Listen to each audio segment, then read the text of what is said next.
Sebastian Torre, who is the president of the American Enterprise.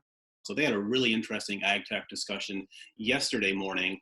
The focus was really on understanding the three ecosystems within the United States and what they're doing in ag tech. So there was a focus on Northern California, St. Louis, and Pennsylvania.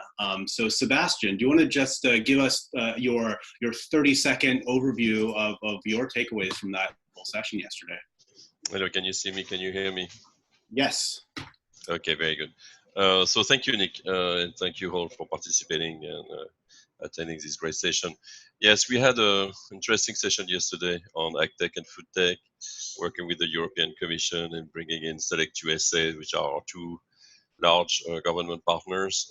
It was about talking about the different ecosystem in the US, working with European tech entrepreneurs in this particular field. So we do that every 3 weeks. We change topics of fields, industries every 3 weeks. It was very interesting. We had 8 startups, different fields, different technologies, all excited to participate, and a lot from the Eastern Europe. So great technologies.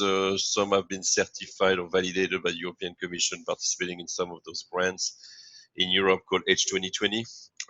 So it's definitely a field that everybody's looking at. Europe is they have 3 big industries, and one of them is AgTech, where they really want to spend a lot of money. We're talking about a $1 trillion fund they're putting together with partners and LPs, and they're going to put a lot of energy and resources and money on that particular field. It's very important for Europe, as it is important for the US. We're going through election in the US, and but we all going through different turmoils on the top of that with the pandemic, and we realize how important it is to look at the resources, at finding other ways to source and helping our farmers. So thank you for the invitation, and I'll be glad to participate in the Q&A, whatever makes sense. Wonderful, wonderful. Thanks a lot, Sebastian. We'll get back to you later, and we'll definitely be touching on what's happening in Europe through this as well. So let's go ahead and dive right into it. So we have 3 speakers that we are featuring for this program. Dennis Donahue is the director of the Center for Innovation and Technology at Western Growers Association. He is a figure of renown within the Salinas ag tech community, as well as the Silicon Valley community, and we're so excited to have you as part of this discussion as well. Rachel Cavato, who is the COO of Ripe.io. Ripe.io is a SaaS solution for supply chain issues in food, so obviously very relevant to this discussion as well. And lastly, we have Nikki Deasy, who's the managing partner of the Yield Lab Europe, and the Yield Lab Europe is an agri-tech food fund, an accelerator program is on improving the global food production systems as well as environmental sustainability issues. So with that, I am going to go ahead and kick this off. So I thought I'd maybe just start this off with one question that I can give to all of you. The first one, we'll go towards Dennis first. Dennis, what have you seen in our food systems more generally over the past 6 months? What big shifts have you seen, either on the technology side or food production, that really strikes you as interesting? Well, I think a couple of things, and thanks very much for the invitation to join you today. I appreciate that, as does Western Growers. I think in general terms, if you look back over the last 6 months, I think,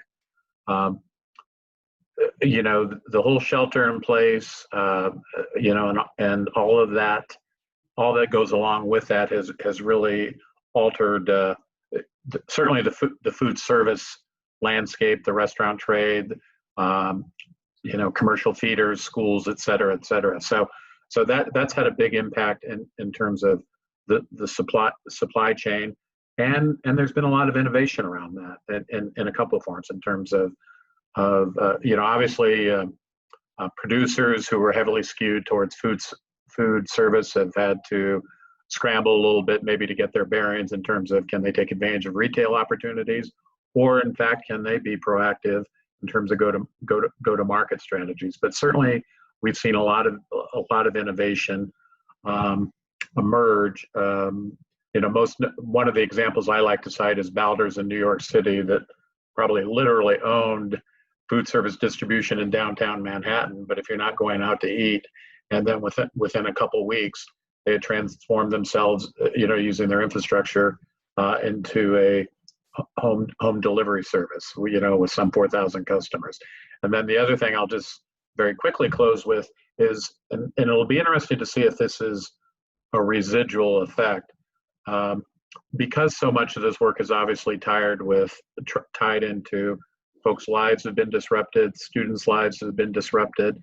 How do you get food to people in need? Because even some of those supply chain, some of those channels were disrupted. So you've seen kind of the rise on a very local basis, throughout the country. How do food banks meet increased demand? How do you get to market? And there's just and Right by I know Rachel can probably talk about it. They had a really unique response to really try and help connect food with folks in need. And to me, that'll be interesting to see where that continues to go, because frankly, when all this started, nobody anticipated it would go this long. And so when you keep doing things, sometimes that changes the landscape on a go-forward basis. And it's certainly going to reinforce a lot of the locally grown preferences in the trade. So my observation would be more along the lines of the supply chain and the production side. Right. Yeah. For the first couple months, we sort of all had our head down waiting for the earthquake to stop. And then we realized that, well, it's not really going anywhere. So we need to find a pathway forward. And we've been trying to do that ever since. Yeah. I think there was just a general assumption, okay, in a month or so. Right. I noticed one of the early chat comments to me was, "Dennis, nice haircut." But that's because the last time he'd seen me, I hadn't been able to have one for 60 days. Nobody anticipated that. And so when you really settle into this, you can't help but wonder if that isn't going to alter the landscape or accelerate some changes. Certainly, we all knew that buy local was a big trend. There was going to be more local production. California, a lot of California producers are spreading out to begin with. So some of these, this seminal moment is likely to trigger some ongoing changes around the supply. The supply chain was already evolving, but this I suspect this contributes to that. Absolutely, and this really put the edge to make changes that have been a long time. Let's continue with you, Rachel. On that note, especially, what have you been seeing over the past 6 months? So I think, with, obviously we're all living in a different reality. COVID has certainly played havoc in our food supply system and just in our lives in general. I think, you were already seeing pre-COVID a lot of technology investment in food and ag tech. I think you're seeing, some additional investment in that area. I think COVID highlighted, the fragility of our supply chain, also some of the opaqueness of the supply chain. I think, we saw areas, we've got a couple folks up in upstate New York that are working with dairy farmers that, were basically pouring out millions of gallons of milk. You had farmers down in Florida just kind of burying all of their crops back into the ground. And so, you're seeing different business models. Certainly here in San Francisco, we've got, as Nick and Dennis, a very locally grown, sustainable sourcing from local farmers. And you've seen those restaurants really transition into kind of becoming these mini bodegas. Like focusing on, you've got these mystery boxes coming out of some of these farms. So people aren't necessarily all going to the grocery store anymore or ordering online. They're getting produce from a restaurant that they love, that they can continue to source from. And even as they've opened up and started to service outdoor dining, you still see that stream of distribution still continuing to play in that role. I think another area is around consumer behaviors and understanding their food. You've already pre-COVID had kind of this niche of consumers that, wanted to kind of purchase products that were sustainably grown, didn't have child labor. But then you saw the shift with COVID. Is my food really safe? right? You saw some of the largest meat packing plants shut down. And so now consumers kind of all kind of genres are asking, is my food safe? What happened to my food? And understanding kind of really, where does my food come from, right? Typically, I think people have gone into the grocery store and my food's just been there. And then all of a sudden the shelves are empty, and kind of, where does my food really come from, and how can I get access to food? So I think those are probably kind of two of the biggest trends. I mean, digitization was already kind of happening pre-COVID, but I think with this, it's highlighted the need to have some of that additional digitization and or speed up some of that digitization. Right. So with the supply chain issues, we've gone more local in many parts of the United States, especially. I bought a wonderful piece of pancetta, my favorite local restaurant the day, something I would never be able to get at a grocery store around here, and that was so moving over to Europe. Love to have your take on this. Have the dislocations across Europe been as severe as we've seen in the United States? And if not, what have been the effects of technology on this? Hi guys, and thank you very much for having me on the call. My name is Nikki Deasy. I'm the managing partner of the Yield Lab Europe. We are an early stage venture capital fund. We invest into early stage companies who are European but going global, who have technologies to help modernize and improve the efficiency and indeed the environmental sustainability of how we produce our food. And a number of our companies actually are engaged with Western growers and a number of opportunities over in your part of the world. So we also run an accelerator, and we also have sister funds in St. Louis and also in LATAM in Buenos Aires and over in Asia Pacific. So very happy to join you. I suppose Europe is slightly different to the US in that it's lots of different countries as opposed to one country with different states. And I think one of the main issues with COVID here has been the closing of countries. When COVID kicked in, different countries took different approaches, and that had big impacts, particularly in relation to labour flows, where certain parts of Europe would traditionally have supplied labour, particularly at the southern and eastern side of Europe, where incomes are lower. There would have been a migrant workforce that would have come into kind of northwestern Europe to pick crops and to support agricultural production. So one of the things we've seen is a big focus on in the area of agricultural robotics to automate a lot of on-farm tasks and move away from low-paid agricultural labour, which I'm sure has been an issue in the US as well, with people coming up from Latin America and Central America to support.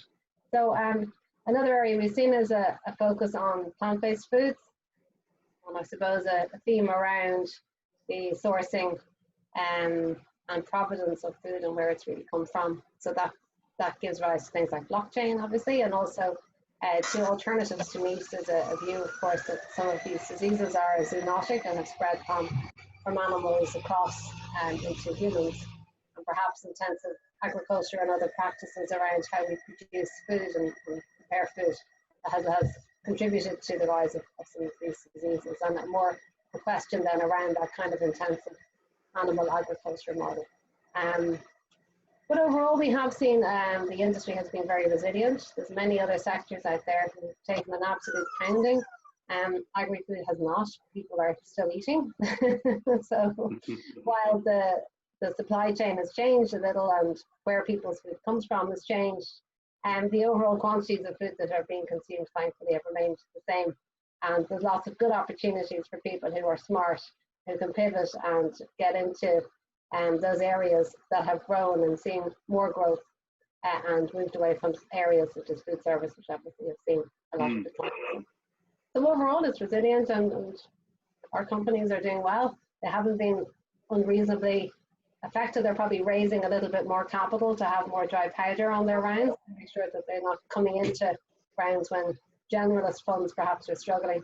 But the sector as a whole and the industry as a whole, I think, is going well. We're getting capital out. We're making lots of new investments, and our portfolio are performing well. They're not suffering unduly from the effects of COVID-19, which is good news. Wonderful, right? So this push towards technology adoption is quite an interesting idea. That a lot of companies have been in this position for a while, where they've seen this suite of technologies that are available to them, but maybe they don't think that they're necessary or not cost effective, and the current supply chain issues have been pushing people towards that. So I just dropped into the chat box a quote from an article from a farmer that I thought was interesting, and it reads, depending on how the economy shakes out, there's no room for extras and unproven technology. Doing the bare minimum now, like auto steer, because it has a definite ROI. All the new stuff is fluffy and I could farm. We can all revert back to the old days really fast, and that may be what we have to do to financially survive this situation. That's a farmer from North America, and responding to the current situation and his thoughts on technology. Dennis, do you have a response to that? Is that your reality as well? Well, a couple of things. One, you know, in the abstract, when you hang out with the investment crowd, they say there's no time like a crisis to keep moving and find new paths forward. Here's what I would say. I mean, I think I would look at it a little differently. One, pre-COVID, frankly, behind the line, everybody you talked to at least on the grower side, there was really kind of a consensus of, hey, there's a little bit of ag tech fatigue. And everybody, in terms of too much stuff out there, you couldn't get at all of it. And frankly, there wasn't starting to be, you know, the sheer magnitude, even if there were progress in kind of the core technologies, the proliferation was around the core technologies. Mm-hmm. And so it was a lot to take in. So I think there was a reset getting ready to happen. But that reset really, frankly, is the seeds of the current situation. That I think everybody understands where technology and innovation are part of the mix. I think everyone's beginning to understand everything takes longer than you'd prefer. Technology is one component. Cost and efficiencies have to be also part of that equation. And so I would quote a different grower who said, you know, one grower once said to me, he says, you know, I just don't turn down anyone, and I look at everything. And I'm sure every ag tech entrepreneur would love to meet that guy, because big player. But I looked at him and I go, do you think you should? He goes, you know, because it's like, you know, it's like, hey, you know, if you don't help anyone focus, then nobody's really got any skin in the game, and nobody's really moving forward. So that's one example, and that person was rare. But the more focused individual who said, you know, he said, right now, he said, I simply don't have the time. I've got my own issues where I might be inclined to look and consider 5 to 10 things. I can't do it. I just don't have the time. So what I need is I need to look at things that pertain to, is it going to help me solve a problem, drive cost out of the business, and I probably can only look at 1 or 2 things, and frankly, they need to be proven before they get to me, because I simply don't have the time to vet things. Now, there are other players who have decided to step forward and say, look, because we're getting through this pretty well, you know, we're going to look to step up our trialing and innovation portfolio that we hope the whole industry will benefit, because I think one of the outcomes of all this is people were getting ready to focus. Now they know they really, really have to. And 2, frankly, I think we're starting to get folks to understand, you know, there are very few companies, you know, and I mean, we call them the strategics, some of the larger players, but, you know, companies can't live off of just a strategic. The reality is they need the benefit of scaling. And so we think, you know, from a Western grower standpoint, really aggregating access to the marketplace is important to help focus investment, to help focus research, and frankly, we even think for our member companies, because there are very few examples of, hey, I got an account with such and such, and now we're good to go. And I'll close with this. Once upon a time, when I was really, really, really young, I worked for Microsoft. And I remember being at a company meeting where Bill Gates once said, we made a conscious decision by design to make sure IBM was never more than 10% of our business. Because that was at the time where if you got an IBM contract and all stayed well and you cashed in your chips, you probably did pretty good. On the other hand, you lose that contract, not so good. And so I think I think our members are beginning to understand that, you know, they alone cannot cause scaling, no matter how big they are in the specialty crop world, because the specialty crop world has its own challenges versus the Midwest in terms of its ability to create scale. So I think we'll be a little more conscious of that on a go-forward basis. Interesting. And Nikki, jumping over to Europe on the same issue, have you seen ag tech fatigue with growers in Europe? Or if not, how's their adoption changed of technology during COVID? Sorry, you're breaking up slightly there. Could you just repeat the question? Sure. I was asking, have you seen ag tech fatigue in Europe? And if so, or if not, how have growers changed the way that they use technology and are adopting technology? I suppose for us, you know, selling on-farm software or software to farmers is a relatively small part of our overall portfolio. We have lots of different types of companies doing different types of things. And also here in Ireland, a lot of our production systems are around animal agriculture, particularly around beef and dairy. They're not so much around crops. We do have one French company called SenCrop, which is a little bit like CropX in the US. They sell on-farm sensors to growers to help them make better decisions. So it's a mix of meteorological and other information so that you know when to plant, when to sow, when to spray, when to harvest, when to irrigate, etc. To enable to improve efficiency. I think companies like that continue to sell well. They're seeing their sales doubling year on year, because when farmers invest in it, they quickly see that, you know, they're getting a huge ROI from that. They're using less inputs, they're getting better yields, and they're wasting less time doing unnecessary jobs, or they're doing the task at the right time, so they don't need to go off and do the task a second time. So I think for the right companies with the right technologies, COVID will, I suppose, if anything, help them, because farmers will need and growers will need better efficiencies and better decision-making tools so that they themselves can be more efficient and run a better business. So I think for our companies, we haven't seen any challenges, because everything we invest in is very much based around the customer, which is all B2B. We don't do B2C. Pretty much everything we do is B2B, but the customers have a very clear ROI and a very clear payback by investing in the technology. So yeah, that hasn't been an issue for us to date, thankfully, over here. But I'm sure in a broader context, it probably is the case. But I think the key as an investor is to select companies and invest in things where you're not exposed to those issues, because it's a very straightforward decision for the customer base. Right. So if there's a clear ROI, and if the product developers can demonstrate that ROI in a way that's impactful, then that's what really is selling things today. Like Dennis said, they maybe don't have time for speculation or for testing out things that are incredibly new, that may not concrete result on the other side. I think that's true. There are other programs in Europe. There's a European EIT Food, for example. They run a test farm program where they pay farmers to test technologies. And there's other actors here where you can actually, you know, universities who are involved, where again you can get products tested, where you're not asking customers, like real farmers, to waste a lot of time testing things.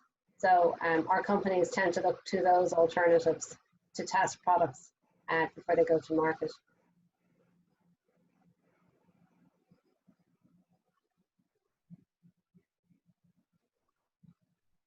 Did we lose him? Emma? Oh, we may have. I think you're back. Are you back now, Nikki? Yeah, I think we just have a small internet problem.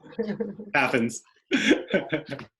All right, great. Well, let's move on to Rachel then. So you're speaking to growers all the time. What have those conversations been like since COVID started? So we've seen kind of a broad range of technology adoption. Pre-COVID, we were working with a number of farmers that did want to digitize their their growing practices.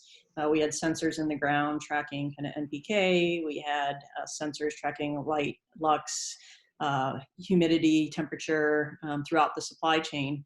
And so as a blockchain technology system, we're not focused just on the growers. We're actually connecting all the different participants, that take place in the supply chain, from the processors, distributors, to the farmers, to kind of the consumer, the endpoint. We're not a B2C company, we're a B2B, but we do touch the consumer in the sense that we're capturing all of that supply chain data. And I'll just give a couple examples kind of pre-COVID. One is, as we're capturing all of the growing practices and the kind of some of the quality metrics, as like a tomato was moving through the supply chain, we work with a fast casual restaurant that wanted to understand what the consumers thought about that tomato in their salad. And what we did consumer panels at 4 different restaurants, and consumers tasted a 10-day-old tomato and a 1-day-old tomato. And, and so we had kind of an algorithm. We had them answer a bunch of questions. They had an algorithm, and we actually identified that there is really kind of no statistical difference in what a consumer for that fast casual restaurant felt between a 1-day-old tomato and a 10-day-old tomato. And so that was really insightful to the farmer, because then they can make different decisions as they're trying to, harvest, store, and they can find some supply chain efficiencies in that type of insight. Another was, we worked with a goat cheese farmer in Illinois, where you've got the 4 seasons, and the goats were, foraging out in the property during the summer and fall, and then eating feed during the spring and during the winter and spring. And we did the same type of panel, but there was statistical significance between the goat cheese and the goat cheese bitterness between when they were foraging and when they were on feed. And so that, and we actually captured the cheese making process and kind of everything the farmer did to the cheese. And so what that said to the restaurant owner is, I'm going to receive a batch of cheese that was grown with this and has these attributes. So now I'm going to make a plate or a dish that is complementary to that bitterness level of the goat cheese.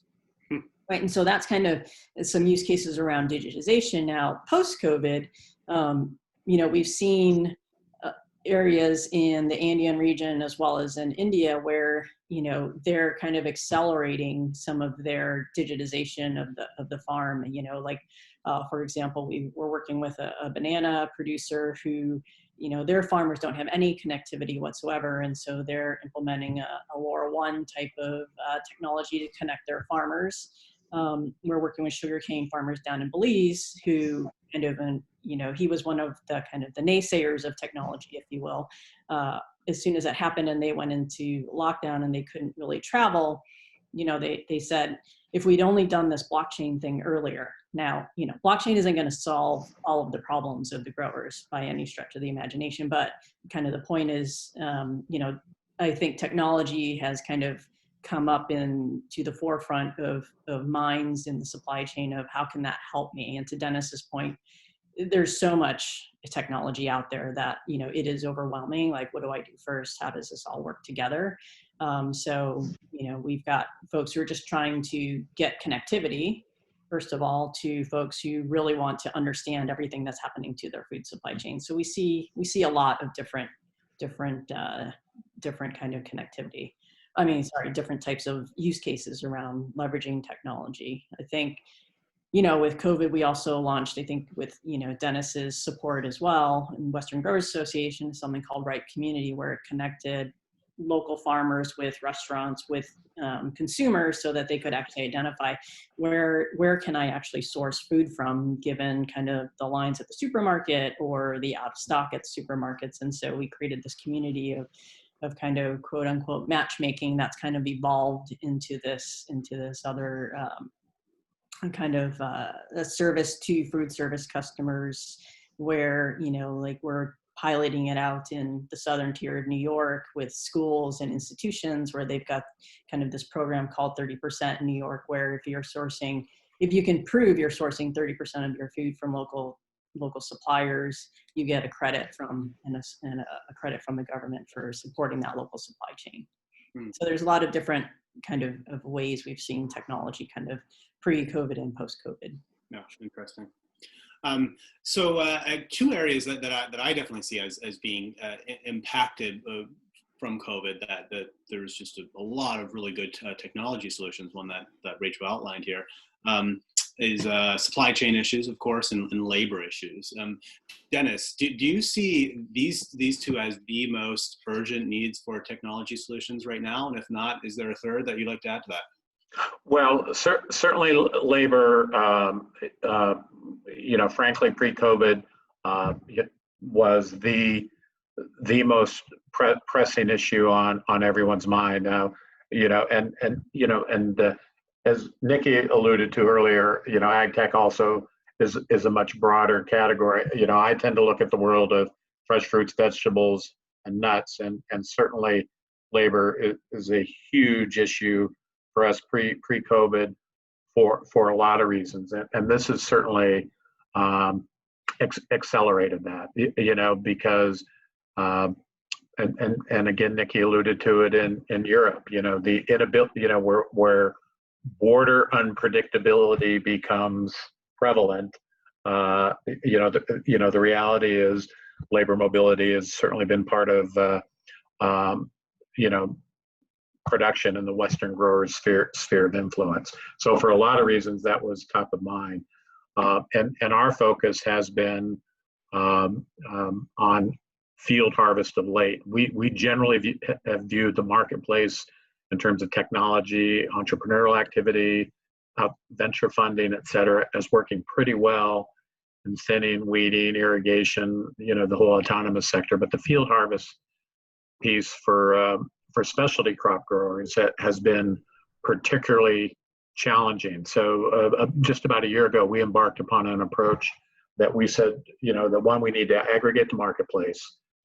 We need to look at it from a, this will be a mouthful, multidisciplinary crop collaborative basis where we're focused strictly on field harvest and how do we accelerate progress, because the specialty crop industry has had the challenge that, unlike the Midwest, you know, where you can have a wheat field the size of the state of Kansas, and five people can manage a farm, that ain't the deal for strawberry production and that sort of thing. So the labor thing has really gotten front and center, and we're working on a major initiative to accelerate field harvest automation. And you know, once the and I don't think this has been articulated yet. I mean, but I think it's intuitive. The automation challenge, once you got into COVID, social distancing, those things, depending upon the crop and the harvest configurations, also became an issue. And I frankly think intuitively over time, people are going to lean towards, hey, I want as few folks as possible handling food. So the labor issue is going to remain front and center. From our perspective, we have to accelerate solutions sooner rather than later. We don't think as an industry we can afford random outcomes. We have to work intentionally to see if we can cut those solutions in half. Now, we know full well man and machine will live side by side for years to come, but the numbers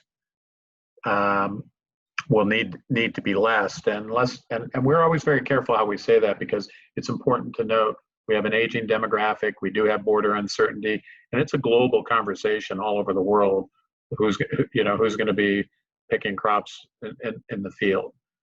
So regardless of where your food supply comes from, the issue is just simply going to have to be addressed there needs to be a sense of urgency on it. Like I say, I think the marketplace, from an ag tech's perspective, is performing pretty well up until that point where you get to field harvest, and then we think that's a big challenge that's going to require a lot of focus and attention in the coming years. Interesting. And Mickey, on the same issue, you mentioned labor briefly. I think a lot of these issues that Dennis brought up are right in line with what's happening in Europe. Sort of long-term aging population that technology will need to play a solution for that in the future, or seasonal migration. But COVID seemed to accelerate some of the needs for solutions to some of our labor issues. Has labor been the biggest issue that you've seen coming out of COVID in Europe? And if not, or is there another one that to throw out there? Well, I suppose our focus is on investable opportunities that arise from COVID. So so that's the lens that we look at the world on. And also we are an impact fund. So we look at improving the environmental sustainability and the general sustainability of the sector. There's a lot, harvesting labor and these kind of jobs are poorly paid, unskilled labor. They're quite often dangerous, or at least difficult working environments where you're maybe crouched over very low for long periods of time. But they're not jobs that are attractive jobs. They're not good jobs, and they're the kind of jobs that really there's no permanent position, there's no benefits. They're seasonal, temporary jobs which give the people who do them not a lot of financial certainty. So they're the kind of labor that really we should be trying to automate. In most other sectors, those kind of jobs are long gone. Agriculture is one of the few that remain, mainly because it's quite difficult to design machinery that in a cost-effective way can get in and out and judge when something is ripe and how to cut it without it being damaged, particularly in, as Dennis said, in fresh produce, things like fruit and vegetables and stuff. But there is quite a lot of robotic companies coming through on both sides of the Atlantic. And we see quite a lot of opportunities to invest around that, and we would expect that will be an area of focus. And I think it's good for everybody for those kind of jobs to be automated. I don't think there's any benefit in people doing those kind of jobs. I think from a social perspective as much as from a financial perspective, there's got to be a better way, and automation is the solution. So yes, I would agree with Dennis, and we'd be interested in partnering with other people to look at how to accelerate the commercialization and the trialing of those technologies to get the best solutions to market and to address those issues. Interesting. And any other subsector within ag tech that you've seen just really blow up and come to the center during all this? I don't think so. I think across the board our companies have made good strides, but we invest in lots of other things like biotech related projects, things related to animal health, which wouldn't be so relevant to this call today. We have a number of companies in our portfolio that would be relevant to your part of the world. We have a honeybee health company called Apis Protect, which will be trialing its products in the almond orchards now in January, and they have trials going ahead with a number of large pollination companies. As we all know, almond pollination and honeybees is a key issue for the yields of nuts, and their technology is a sensor that goes into beehives and gives people very up-to-date information on the health of the hive, if the hive is growing or declining, when the hive needs to be split, there's a disease issue that's gotten into the hive, so that you can tailor your labour in a very precise way and a timely way to deal with issues, which otherwise you can't see what's going on, obviously, inside a hive. In a way that's cost efficient. We have another company called Microgen Biotech, which sells, it's a soil health company. It sells a type of, it's a bit like these probiotic drinks for your gut, except theirs is probiotics for soil. But theirs tackles heavy metal residues in soils, and they have trial proceeding with Western growers in relation to tackling heavy metal levels in fresh salads and other things where there are concerns around heavy metals, which are quite significant health issues. We had a company called Impact Vision, which was sold out recently to Appeal Sciences. They had hyperspectral imaging technology where you could, by running a camera through on a production line, you could detect the quality and freshness of produce and predict shelf life. So again, it was around managing shelf life and freshness of fresh produce. So Appeal bought them out, and the integration of the two technologies will be beneficial in predicting shelf life of avocados and other products that Appeal puts their coatings on. So it's all that kind of stuff that we deal with. It's quite broad. We've lots of other stuff in animal ag tech, and we've things in aquaculture. So we're quite a broadly focused fund. It's not just in the area that you guys here on this call are looking at. But that's just some examples of the type of companies that we have. No, fantastic. Yeah, it's really interesting. I think bee technology is just so fascinating. Before we move on to Rachel, anyone does have any questions? We have about 10 minutes left. Feel free to drop them into the chat box and we can pick them up before we end our call. Rachel, do you have any perspectives on this conversation you'd like to drop in? And if not, I'd love to hear your thoughts about what's happening in pollination technology and if there's any blockchain big data solutions that are coming out on that. So we haven't been involved in any of the pollination solutions. I think, I agree, with Nikki's sentiment around kind of the, with COVID, I think it highlighted that labor, potentially is a single source of failure in a supply chain. And so, but how do you solve that, right? To Dennis's point, you can manage a wheat farm in Kansas with 5 people, but strawberry farm or avocado farm or an almond farm, is very different, right? So, building technologies to when is the strawberry ripe to when can you, chop off the lettuce from the ground, it's all very different. But I think you'll continue to see, I think, we had one of our customers say that, they're looking to automate a lot of their kind of processing. I think of it a little bit about, equate it to kind of like General Motors and how, they created the assembly line and it just became more and more automated and more automated. Now that was a little bit simpler than kind of all the different kind of varieties of produce and fruits and vegetables that we have to deal with food and agriculture. But I do, I have heard more about automation of processes that are manual. Interesting. Yeah. Good. So, and feel free to drop any last minute questions. We have about 10 minutes left. I'm going to go ahead and move on to my final question or set of questions I'd like to pose to all 3 of you. The first one is, what in the area of ag tech, what positive trends have we seen during the COVID era that you believe will continue on afterwards when we return to the next version of normal that we get? So that's part one, is what positive things have we seen out of it? And the second part is what have we left behind? What have we challenged during COVID that you think are older models that need to be discarded anyway, and that hopefully will be discarded? So the 2-part question is, what are we doing new now that you'd like to continue, and what are we not doing now that you'd like to not continue or like to not see continued in the ag tech space? Leave it open to all 3 of you. I know it's a mouthful. Well, one of the things I'd like to jump in with, and I think Nikki's point, she alluded to it. Ag tech from the beginning has been a global game, but I think the COVID world, really reinforces that and brings it home. That we really are all in it together, and frankly, solutions are going to come together. So, for instance, take automation. We know full well on the automation issue.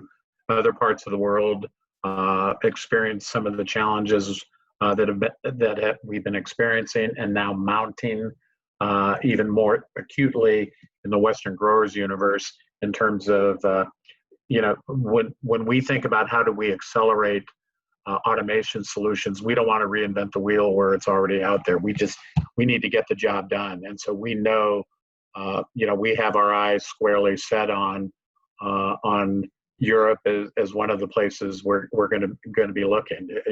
I can think of 2 broccoli situations in the UK that we're thinking about. So I think this issue, this recognition of we're all in it together, our solutions can come from anywhere. I think certainly we were trending that way in terms of an ag tech community, but I think that's going to filter down even more and more to the customers. And in fact, all three of the situations Nikki just talked about, we were, you know, their companies we're familiar with, and so I think that's a good trend. And the other thing is, you know, I just want to say this as I think there's a great basis to be helpful. I mean, I was a grower shipper. I was in, you know, kind of the proverbial salesman married to a farmer's daughter. I was in the deal for 30 years. And I think anyone, whether it's Rachel or Nikki, you know, the one thing about growers and farmers is, you know, they can be terrific at what they do in terms of, you know, growing, but by their very nature, most farmers, growers, they're problem solvers. And so we're at a moment with a lot of problems. And so the good ones get that. And so that's why they may look at innovation and technology in a tighter, more focused way in the near term because they simply have to, but they're not going to stop trying to solve problems. And so I think that's, you know, so I would just simply say, you know, I certainly enjoy representing WGA. I was a member of WGA when I was in the industry, but I know a lot of my peers pretty well. And besides being really solid business people, they know how to solve problems. And so I think that speaks well to the future. What I like when we encounter, you know, when I see what Rachel and Nikki are doing, you know, sometimes growers tend to be focused on what's right in front of them, kind of that fierce urgency of now. It would be nice to get to the point where not only are we talking about problems routinely, hey, what are going to be the opportunities on a go-forward basis? We're a little preoccupied with problems at the moment, but it's terrific to be reminded, you know, in terms of the work Rachel and Nikki are doing. Hey, there are better days out there also, and you know, and the fact they're betting on the futures, it means it's, you know, we should be keeping an eye on their activities. But getting more global, working more collaboratively, and, you know, that stick-to-itiveness about we're going to solve this problem. I don't know anyone that's thrown their hands up in the air. They're like, nope, we're going to figure this out and we're going to keep moving, because that's what they do. Practicality of solutions. That's what they're looking at, and that's the blessing and the curse of having your vision firmly pointed at your feet is you want to solve those problems. Well, their DNA, part of their DNA is they're going to solve a problem. I mean, the hill, you know, it may be a steep hill, but they're going to take it. You know, so I haven't seen any change in that part of anyone's MO that I know. Great. Nikki, Rachel, I'll leave it up to either of you to take this on. What have you seen that you'd like to continue? What have you seen what shift have you seen that you'd like to not revert to, I should say? Well, I think, you know, to Dennis's point, it's very, the folks that are in the food supply chain are very resilient, and they are, you know, I mean, they're living it and breathing all the challenges that we're facing today. And, you know, yet we're still all eating. I mean, I've gained my COVID-19 for sure over the course of this pandemic. But, you know, I think you're going to still see a trend and investment in technology. I don't think that is going to go away. I think, you know, Nikki alluded to it earlier that, you know, their portfolio is very strong and doing quite well. So I think you'll continue to see that. I think from our perspective, you know, we're getting a lot of inbounds on, I just want to understand what this blockchain thing is, right? I want to, you know, I need to have traceability. I have to understand what's happening to my food. And I think it's because consumers are also kind of driving that within the brands, right? Like I want to know what happened to my food. I want to feel that it's safe. I want to eat food from brands that have the same ethos that I have, sustainably grown, local food supply chains. I also think you'll see different business models, as I said earlier, where you're going to have, you know, kind of not such a fragile or rigid supply chain, but maybe instead of having kind of the big enterprises own 90% of supply chain, you'll have kind of local supply chains starting to augment and or complement kind of these bigger supply chains, right? I think, you know, one thing, and you start to see some of this trend now is people are understanding, you know, I'm buying this $6 cup of coffee at Starbucks, right? And a coffee farmer is getting very, very little for it. I mean, that's starting to be exposed.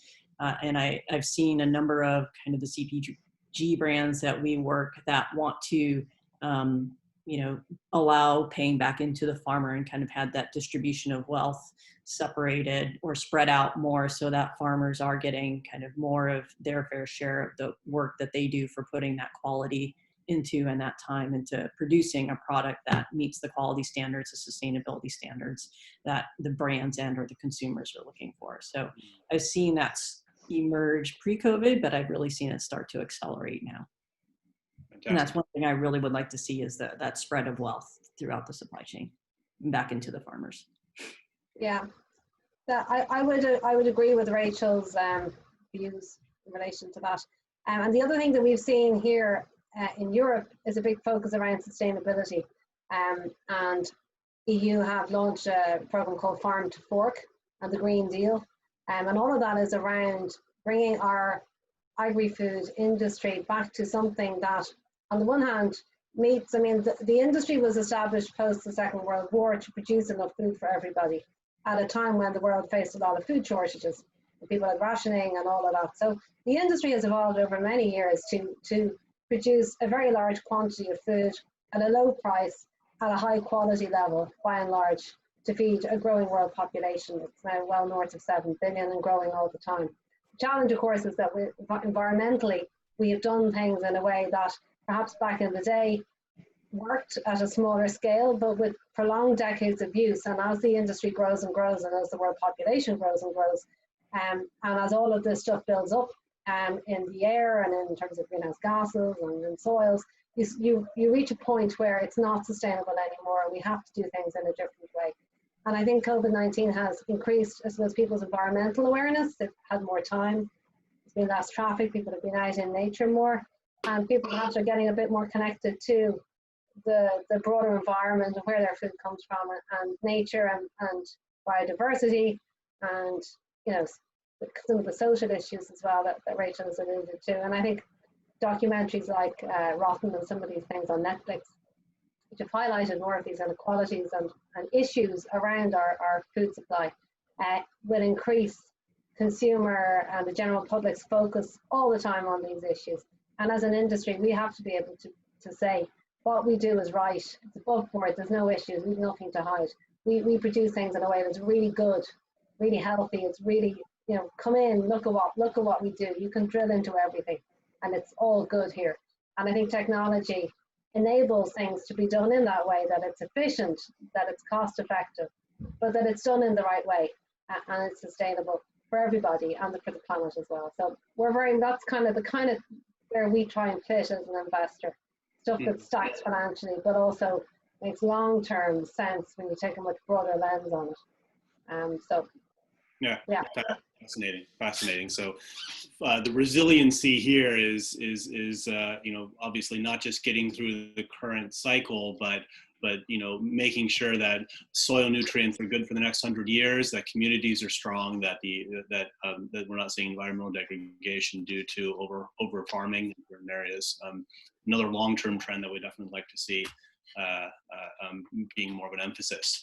So that's about the time we had left. Joe Fust put a really good comment in the box here, using tech to build resiliency. So he's commenting on what this means here. And he's saying that when a large retail growers blockchain and report data to the IBM Food Trust Network, everyone needed solutions. Many tech firms created software and cloud solutions that solve this problem, including our company, Joe's company.